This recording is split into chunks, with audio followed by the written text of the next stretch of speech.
for the excellent presentation, first off. As for my question, I was kind of curious, in light of all of the incredible challenges and impediments looking forward, what do you feel like is the best approach to change? A top-down approach or an approach from the bottom? Kind of using a Thoreauian concept, a state cannot be conscientious, but a state composed of conscientious individuals will act in a conscientious manner. Depends where you are. I mean, if you're in Saudi Arabia, you can be in favor of Iran having nuclear weapons, but there's nothing you can do about it. It's a dictatorship, U.S.-backed dictatorship. We don't happen to be in a dictatorship, so there's a lot that we can do, from political action to demonstrations to organization to rebuilding the labor movement, endless number of things. But fundamentally, the public has to be aware and organized and active. And there are many ways of doing that. It's happened often in the past and had a lot of effect. I mean, this happens to be a kind of a low point, but there have been worse times before. Question? Okay, we've got one up the back there. I have the mic here, if I might. You mentioned concentrations of power. How would you relate horizon and scope, duration expected, of stability we expect over a century, over 2 decades, over 2 years, or the last quarter, to the degree of the concentration of resources, wealth, power needed to maintain that in a credible fashion? I don't think I caught it either. Can you, sorry. He needs a translator. Dr. Chomsky mentioned the concentrations, sort of unconscionable concentrations of power, and I'm asking about how much power is needed in order to, say, maintain stability of an institution, from the country to this university, over decades or even a lifetime or longer. And to relate that, I mean, not all concentrations of power are intrinsically bad. I mean, I don't want to put words in.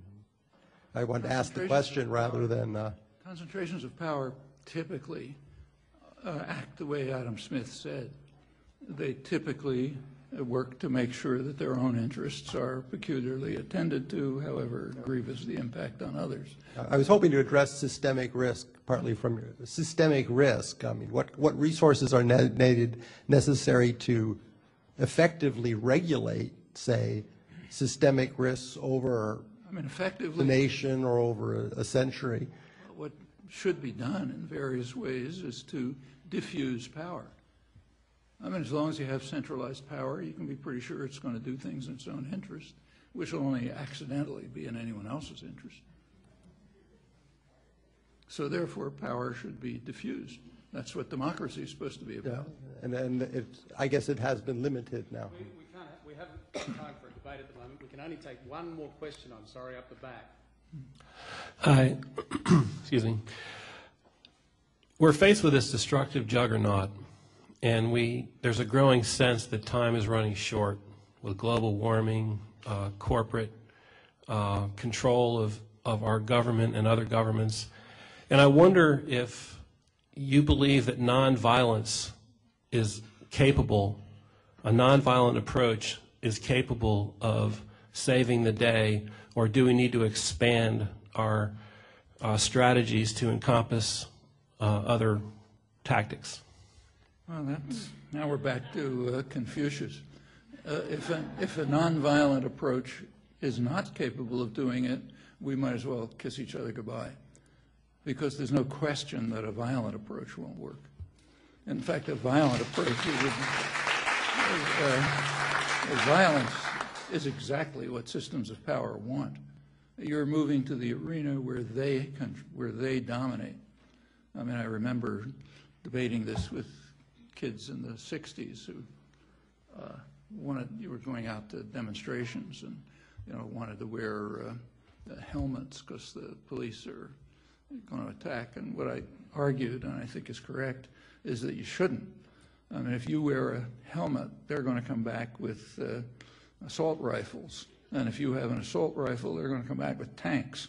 And if you have tanks, they'll come back with nuclear weapons. I mean, force is their strength. The only strength we have is nonviolence. And it works. In fact, if you take a look at Iraq, it's quite a striking example. Nobody looks at it this way, but think about it. The United States was defeated in Iraq. It was. It had to abandon its war aims.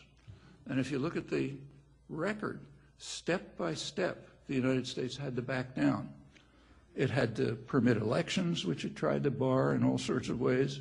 It tried to control the outcome. It couldn't.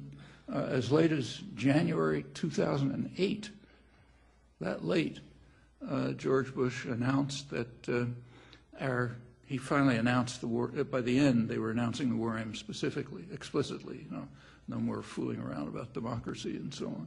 They said we must have a settlement in which the United States has freedom to carry out combat operations indefinitely in Iraq, and any settlement must privilege U.S. corporations for investment, meaning in oil.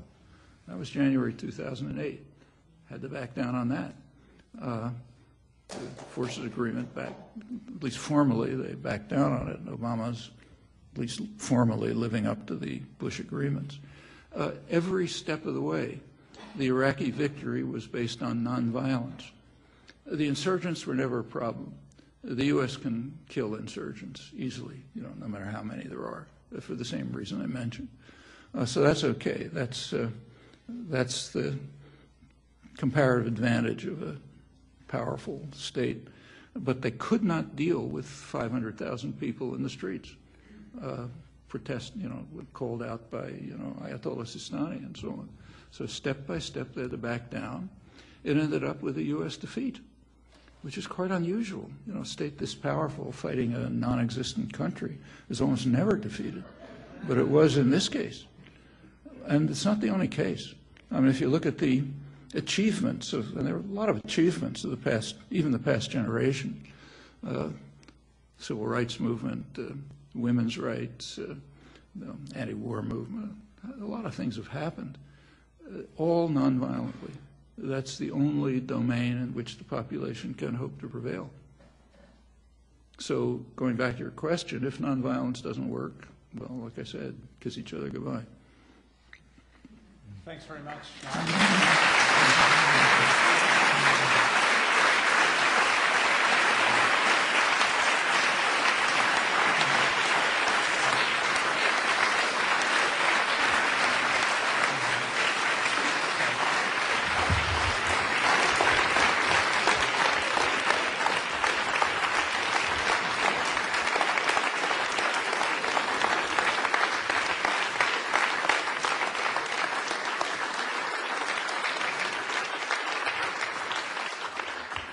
And thank you all very much for attending. I'd like to invite you now to move outside, and on 2 levels there's food and